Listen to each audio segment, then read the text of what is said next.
Terima kasih. Assalamualaikum warahmatullahi wabarakatuh. Terima kasih atas kesempatan yang diberikan kepada saya, Pak Heri. Perkenalkan Pak Profesor Arif, nama saya Dewi Julia Stuti dari ORA Basra.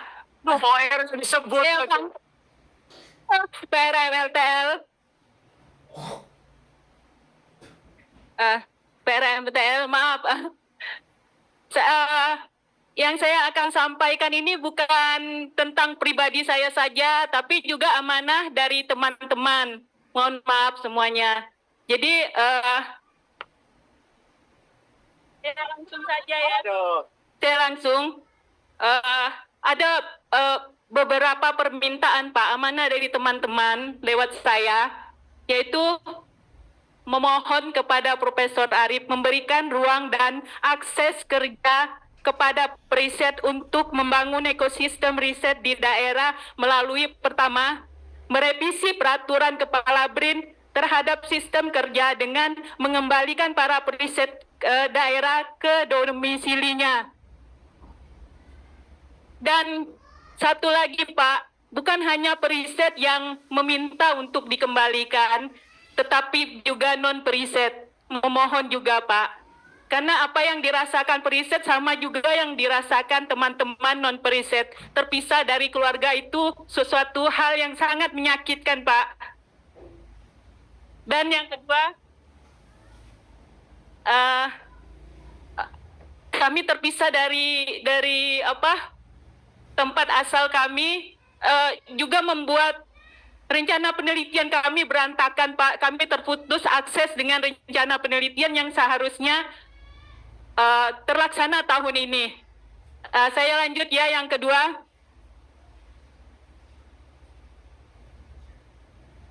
Kemudian mendukung periset di daerah dengan kebijakan dan penganggaran penelitian yang menjadi prioritas nasional. Ketiga, penyederhanaan dan penyempurnaan sistem birokrasi di lingkungan BRIN agar periset bisa masuk dalam kegiatan riset bersama dengan mitra seperti perguruan tinggi, pemerintah, provinsi dan kabupaten maupun kota, dan dunia usaha serta NGO. Keempat, organisasi riset, program riset maupun kelompok riset mendapatkan fasilitas, anggaran riset dan pengembangan SDM. Sekian saja itu Pak, karena yang lain sudah terwakili oleh teman-teman. Terima kasih atas kesempatannya. Semoga Bapak bisa mewujudkan segala harapan kami Pak. Dari periset maupun non-periset. Terima kasih Pak. Assalamualaikum warahmatullahi wabarakatuh. Baik, makasih Ibu dari Arbasra pilihan Pak Arif. Ya. Sekarang dari IPSA pilihan Pak Arif. Ya, silakan. Mbak. Nisa. No. Sis. Ya. Aku tadi dipilih loh. Oke juga katanya. Ya. Boleh ya, terima kasih. Minta dipilih ya, baik. Terima kasih Pak Heri, selamat siang Prof. Arif. Perkenalkan saya Diandra. Saya pegawai Tubel sebenarnya sekarang, tapi saya berdinasnya di Pusat Riset Politik. Izin Prof, ini saya sebelum sekolah, saya meninggalkan BRIN itu baru awal-awal, jadi sekarang ketika hampir kembali lagi ke BRIN, sudah sangat berbeda sekali. Jadi saya bisa benar-benar merasakan paradigma instansi yang dulu. Itu logikanya selalu tuntutan, hukuman, dan efisiensi. Yang saya harap, yang saya kira juga semuanya berharap sekarang, ada perubahan paradigma pimpinan sekarang yang intinya bisa mendukung bagaimana peneliti berkembang. Dan itu membawa pertanyaan bagi saya, apa yang sebenarnya dibutuhkan peneliti untuk berkembang. Nah, ini membawa saya lagi terhadap beberapa poin, tapi poin yang pertama itu terkait dengan desain program riset. Jadi saya dulu berkembang dengan program riset DIPA yang dibiayai cukup kurang lebih 1 tahun sekitar 300 juta saya waktu dapat selama 5 tahun. Saya meneliti isu-isu yang jarang diteliti orang sebenarnya. Saya fokus di bidang intelijen, TNI, militer, pertahanan gitu. Jadi kalau di dulu pimpinan yang dulu seringkali bilang, ya kalau riset cari aja lembaga lain yang membiayai. Saya pikir siapa yang membiayai saya kecuali CIA. pasti harus negara yang membiayai riset-riset semacam ini. Nah, riset-riset semacam ini saya pikir penting untuk diadakan lagi. Bukannya tidak ada, Pak, sekarang ada, tapi sangat terbatas. Setahu saya, itu jumlahnya cuma 100 juta satu tahun, satu tim. Yang kalau dibandingkan sama anggota DPR, gajinya 100 juta satu bulan satu orang. Jadi saya pikir ini sangat miris jumlahnya. Jadi perlu dikasih anggaran, skema riset yang agak panjang, dan juga bisa bottom up riset gitu. Jadi karena expertise kan nggak bisa langsung tiba-tiba kita riset hari ini, expert hari ini. Karena saya sendiri merasakan saya mulai riset itu kurang lebih 5-6 tahun baru saya benar-benar bisa kasih seminar apa pemahaman ke publik lebih luas gitu. Itu yang pertama, Pak. Yang kedua itu terkait jurnal. Di sini memang masih terbatas, saya bisa akui. Saya orang yang permisif sebenarnya dulu, selama masih ada tanda kutip link-link yang bajakan yang bisa akses jurnal lah, semua pasti tahu di sini. Itu saya ya udah manfaatkan itu. Tapi ketika saya sekolah, saya dikasih akses, saya bisa akses jurnal dari manapun, dengan jurnal apapun, itu sangat membantu saya. Dan saya terasa sangat ketinggalan yang ada di kita di sini. Dan saya pikir kalau ada instansi kalau instansi bisa menyediakan itu benar-benar mengembangkan kita dan itu input yang kita butuhkan dan jangan sekedar minta dituntut publish karena inputnya kan juga perlu diadakan gitu ya secara memadai. Kemudian yang selanjutnya itu terkait pelatihan bahasa, karena saya sendiri juga mengalami kesulitan bahasa Inggris itu harus latihan sendiri, bayar sendiri. Itu kalau IELTS gitu, itu program-program semacam itu kalau ada tiap tahun saya yakin pasti teman-teman di BRIN juga akan banyak yang memanfaatkan program itu. Dan yang terakhir saya juga ingin bertanya, yang terakhir ini bukan masukan sih, terkait kebebasan akademik. Yang ini akan sejauh mana komitmen pimpinan untuk menjamin kebebasan akademik. Karena saya tahu, saya berdinas di Pusat Riset Politik, nggak jarang ada kritikan, misalnya kami membuat survei, kemudian anggota DPR tidak suka dengan hasil surveinya, kami dibilang berpihak. Atau kemudian ada kebijakan yang kami kritisi, gitu kan, kami dibilang kami anti negara. Tidak begitu. Karena menurut saya kita di BRIN ya memang pasti berbeda, tapi perbedaan itu bukan anti atau tidak, tapi itu saling melengkapi. Jadi saya ingin tahu sejauh mana kami akan dilindungi dalam hal itu. Terima kasih banyak. Baik, yang terakhir saya kira ya enggak itu ya saya kalau nyebut nama nanti dituduh gitu. Assalamualaikum warahmatullahi wabarakatuh. Nama saya Kanisa. Prof, saya langsung izin ada 3 pertanyaan, 1 titipan, 2 ada yang titipan. Oke. Pertama adalah mengenai peneliti pertama dan peneliti muda yang dalam konteks KKM-nya ini harus naik. Untuk naik itu harus jurnalnya di Q3, sementara grade Tukin kami masih di 9. Kalau dibandingkan dengan Anjak atau analisis kebijakan muda, grade-nya itu sudah 10. Nah, karena beban kami untuk naik ini cukup besar, maka mungkin bisa dipertimbangkan untuk kenaikan grade Tukin. Oke. Yang kedua sebenarnya ini bersangkutan juga dengan tadi ruangan yang Profesor Heni katakan. Kalau dalam konteks ruangan kita tahu semua dengan pembesaran BRIN dengan sebegitu besarnya pasti ruangan itu tidak cukup. Maka kebijakan WFA itu sebenarnya sesuatu yang sangat diapresiasi. Namun memang waktu itu ada perubahan antara masalah taping misalnya, di mana kita bisa memilih home base yang lebih dekat dari rumah misalnya dan lain-lain, itu menjadi home base yang harus terpusat. Itu yang membuat rekan-rekan juga dari daerah itu kan harus taping misalnya 2 kali dalam seminggu, dan itu sangat memberatkan. Hal-hal tersebut mungkin bisa dipertimbangkan kembali karena ini sebenarnya berhubungan juga dengan siklus transportasi dan lain-lain yang pasti sangat-sangat memberatkan peneliti. Dan yang ketiga mungkin sesuatu yang simpel tapi sangat harus diapresiasi. Pertama adalah apresiasi mengenai fasilitasi penunjang seperti jemputan yang kemarin subsidi BBM-nya sudah diberikan. Terima kasih Bapak. Namun terdapat pula hal-hal lain yang mungkin buat kantor-kantor lain kecil, tapi buat kantor ini lumayan karena di sini tidak ada klinik Bapak. Tidak ada klinik dan tidak ada tos herba. Dimana kalau misalnya kayak kemarin sesimpel saya pilek, alergi saya kambuh, saya harus ke Telkom. Ya emang sih deket gitu. Cuma maksudnya kalau misal itu hanya alergi. Kalau misalnya kalau hal-hal yang berkenaan dengan hal lain-lain kan bahaya ya kalau nggak ada. Nah dulu itu ada. Jadinya mungkin bisa dipertanyakan dengan kedeputian yang mengurus hal itu. Yang ketiga adalah revitalisasi kembali nursing room yang dulu sebenarnya ada, akan tetapi ini juga tidak diperhatikan dengan baik sehingga memang sangat tidak nyaman. Nursing roomnya pun ada hanya tempelan dan itu tidak bisa dibuka secara umum. Mungkin dari saya itu, terima kasih. Assalamualaikum warahmatullahi wabarakatuh. Waalaikumsalam. Silakan Pak Arif. Sudah ada 17. Mau 20? Silakan Pak. Baik, Ibu sekalian, terima kasih atas masukannya, aspirasinya.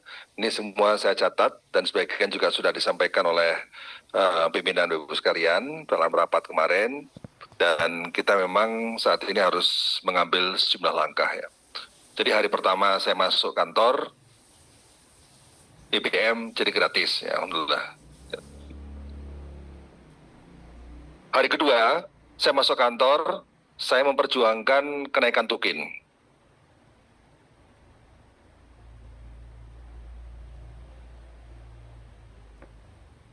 Sebentar, sabar.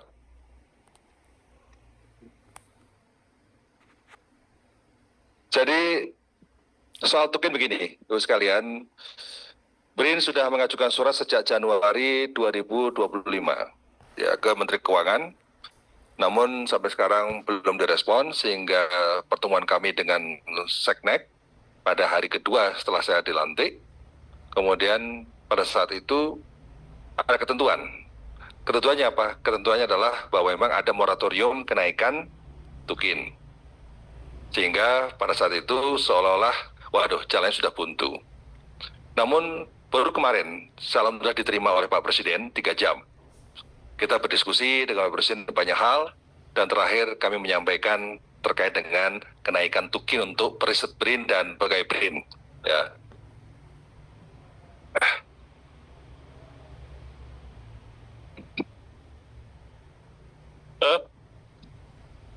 Dan doa dulu. Jadi pada prinsipnya Pak Presiden menyambut baik usulan itu, ya. Alhamdulillah karena saya mengusulkan di depan Menteri Keuangan sekalian. Jadi insya Allah akan diusahakan, ya. Moga-moga hari ini saya ngirim surat kembali ke Menteri Keuangan. Hari ini saya ngirim surat kembali ke Menteri Keuangan merespons dari diskusi kemarin. Ya, jadi mohon doanya, moga-moga bisa terwujud dengan cepat. Ya. Mohon doanya, ya. Jadi insya Allah kita akan terus perjuangkan, ya, terkait dengan soal kenaikan tukin. Nah, kemudian moga-moga Menteri Keuangan menyampaikan bisa nggak Januari aja? Sabar dulu. Saya sampaikan ya kalau bisa sebelum liburan akhir tahun lebih baik. Ya. Makanya kita mohon doanya moga-moga ini bisa terwujud. Ya yang penting kami kan berusaha, ya berjuang. Di sini tidak bisa, kami berjuang langsung ke Bapak Presiden dan Bapak Presiden menyambut baik. Alhamdulillah. Jadi kemudian yang kedua berkaitan dengan soal home base. Ya, kami memang mendapatkan masukan begitu banyak dan saat ini kebijakan tersebut sedang kami evaluasi. Ya, sedang kami evaluasi. Memang kami punya pandangan bahwa peneliti itu sebaiknya banyak di lapang. Ya, kami justru sekarang berpikiran bagaimana mendistribusikan para peneliti ke berbagai daerah untuk menyelesaikan masalah-masalah daerah. Karena apa? Karena masalah pembangunan ada di daerah. Masalah bukan di Jakarta. Masalah itu di berbagai daerah. Nah sehingga memang daerah-daerah yang kekurangan peneliti, biasanya BRIN hadir untuk memberikan solusi. Ya, itu filosofinya. Nah sehingga program yang sekarang kami lakukan adalah kita mengevaluasi kebijakan tersebut. Karena kebijakan masih berlaku kan? kita harus evaluasi lagi, dan kemudian tim sedang bekerja untuk melihat case by case berbagai tipe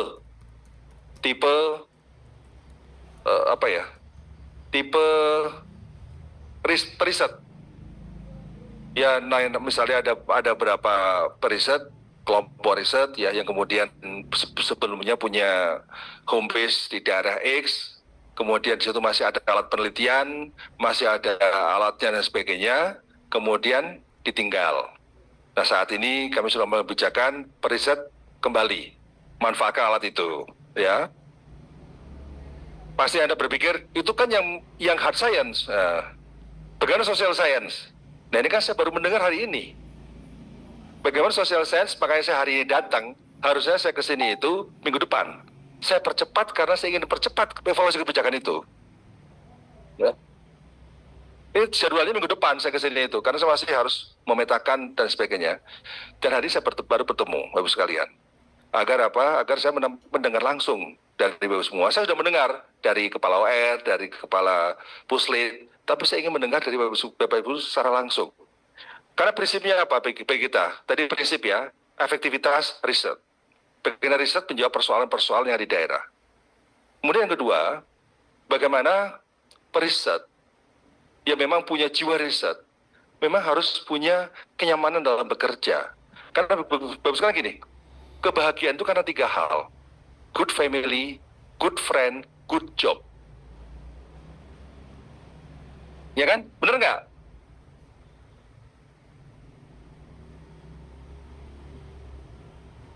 Jadi punya keluarga yang baik, punya teman yang baik, punya pekerjaan yang baik.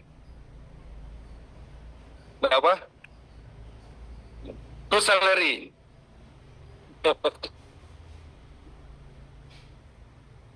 Good salary tapi nggak punya good family, nggak bahagia. Good salary nggak punya good friend, nggak bahagia.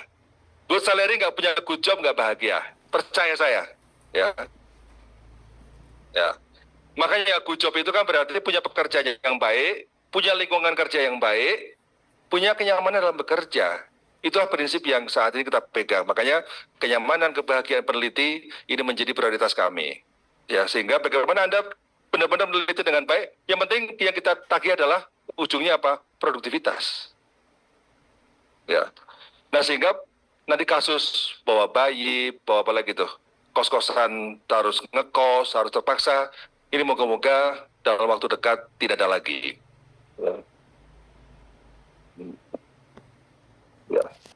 Ini segera akan saya lakukan, karena ini sudah mencakup hajat hidup orang banyak. Karena ini sudah merupakan basic needs. Ya. Ada sifatnya basic need untuk hidup. Saya petakan masalah-masalah peneliti itu kan macam-macam ini. Ada masalah yang menyentuh basic need. Masalah hidup. Tadi kan jauh dari keluarga, kemudian harus ekstra kos-kosan, bawa bayi dan sebagainya. Itu basic need yang bisa kena pada semuanya. Tapi juga ada masalah basic need buat pekerjaan kita. Seperti tadi akses jurnal. Kalau memang di LIPI, di BRIN, karena gedung LIPI ini, jadi saya ingat LIPI. Kalau di BRIN memang tidak ada akses jurnal, maka ya harus kita adakan. Ya, insya Allah Pak, kalau memang saya akan evaluasi. Kalau memang saya baru mendengar nih, di BRIN tidak ada akses jurnal, apakah benar? Ada? Ada tapi kurang. Oke. Makanya kurangnya bagaimana? Sampaikan. Makanya tugas Kepala OR, Kapuslit menyampaikan, ini Pak kekurangannya. Jadi jurnal misalnya Science Direct, ternyata kurang, tambah apa lagi. Sebagaimana kami berusaha untuk melengkapi alat-alat lab untuk para peneliti yang hard science. Untuk peneliti yang social science, yang bukan lagi peralatan, tapi adalah akses jurnal, ya, kemudian ya ruang yang bekerja yang baik dan sebagainya. Nah, saya juga kemarin sudah meninjau lantai ini. Lantai berapa ini? 2, berapa lagi? Ya. Yang ketiga, seminggu ini saya sedang menyelesaikan gedung-gedung yang idle. Gedung-gedung yang kosong-kosong. Ini sekarang sedang kami selesaikan. Saya baru membuka gedung yang di Gembok, ya di Serpong dan sebagainya. Sehingga saya sampaikan kepada Pak Direktur, Ibu Direktur, Bu Cici, ini peruntukannya untuk apa? Kalau memang tidak ada peruntukan apa-apa, mengapa tidak para peneliti sebagian bekerja di sini supaya nggak empet-empetan di gedung sebelah? Nggak mau ya? Kalau nggak mau ya udah, tetap di sana aja. Ya, itu soal ruangan. Kemudian yang ketiga, yang keempat ya tadi soal rekening ya. Insya Allah ini akan segera saya setujui ya untuk membuka rekening bagi yang memilih rekening syariah ya. Nanti saya akan negosiasi dengan BRI. Selama pakai BRI semua kan? Ya selama BRI tidak ada BRI syariah ya harus pakai bank lain yang berbasis pada syariah ya. Saya kira ini masalah prinsip bagi sebagian orang bukan prinsip. Tapi bagi yang prinsip, ini mungkin mengganjal dalam hati, ya moga-moga ini bisa menjadi solusi. Ya, mohon dicatat Pak ya. Ada nyatat nggak ini? Ada yang catat ya? Nah, direkam ya. Kemudian,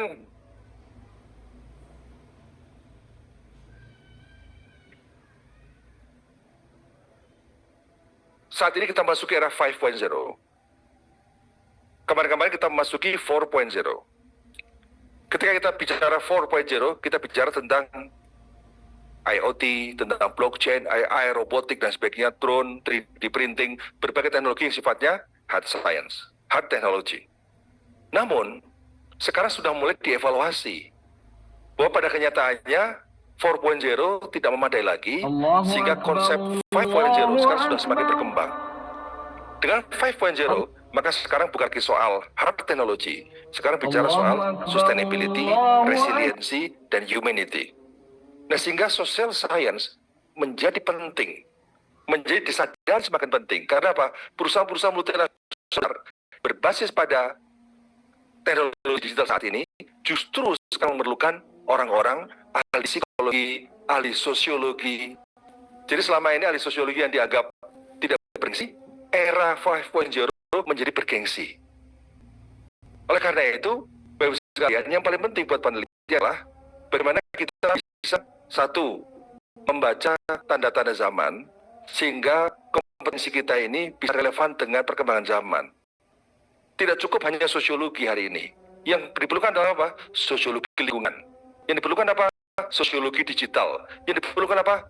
Ada adjektifnya. Paham? Ada aplikasinya. Ilmu sosial di mana? Sosiologi perumahan sekarang, ketika misalnya sekarang akan dibangun 3 juta rumah susun dan sebagainya. Ini ada problem sosiologis yang sangat serius yang harus dipecahkan. Jadi sosiologi not for sociology, sosiologi untuk menyelesaikan berbagai persoalan untuk sektor-sektor pembangunan, dan apalagi kita memasuki sebuah era di mana bukan prioritas yang memerlukan ahli-ahli sosial. Tadi perumahan, 3 juta rumah target presiden. Bagaimana kita mampu menyelesaikan isu sosial? Di sini siapa ahli yang banyak meneliti soal perumahan? Angkat tangan. Enggak, serius ini. 1, 2, mana lagi? 3, ya, ahli perumahan ya, yang meneliti banyak soal pemukiman, perumahan dan sebagainya. Mengapa? Karena hari Jumat, di barusan saya akan menuju ke sini, Bapak Menteri Perumahan telepon saya untuk minta bantuan BRIN agar BRIN bisa melakukan riset dan memberikan rekomendasi tentang hasil-hasil riset terkait dengan perumahan. Ya. Kemudian sosiologi tentang koperasi. Setelah dilantik, Menteri Koperasi telepon saya, Pak, bagaimana BRIN bisa membantu saya untuk mensukseskan, untuk mengevaluasi, untuk mengkaji terkait dengan soal koperasi merah putih. Ya. Baru semalam saya diskusi dengan Menko Keuangan. Bagaimana kita harus menyelesaikan masalah swasembada tidak hanya jagung dan beras, tapi produk-produk protein hewani. Bagaimana aspek sosial di situ? Harus bisa mulai membantu menganalisis, menyelesaikan. Karena apa? Karena ilmu sosial sangat penting. Sekali lagi, di era 5.0, ilmu sosial penting. Nah, karena itu, penting Bapak Ibu sekalian yang berlatar belakang ilmu sosial itu mulai nempel pada isu-isu tertentu, spesifik. Saya ahli sosiologi perumahan, saya ahli antropologi kelautan, saya ahli antropologi digital misalnya, saling sosiologi. Ini perlu spesialisasi yang ada di BRIN ini. Sehingga dengan mudah kita bisa mengidentifikasi kebutuhan-kebutuhan dan kemudian kemampuan kita untuk memberikan kontribusi untuk itu. Ya. Kemudian yang berikutnya terkait dengan bahasa. Ya. Saya kira bahasa juga sama. Bahasa dulu hanya orang-orang bahasa bekerja